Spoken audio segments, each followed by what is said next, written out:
Hello guys, this is Thompson's house in Nyahururu town.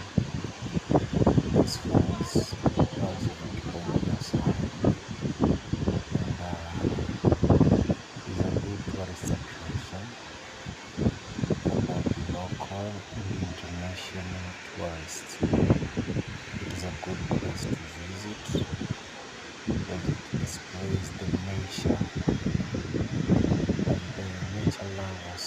I think this is a good place to visit. These falls can be a source from the Aberdare Ranges,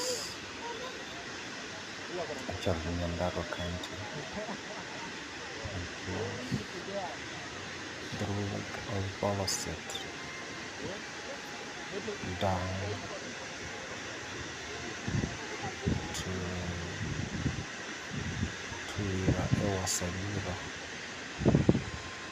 So I made a visit to this place and it is really a wonderful place to be.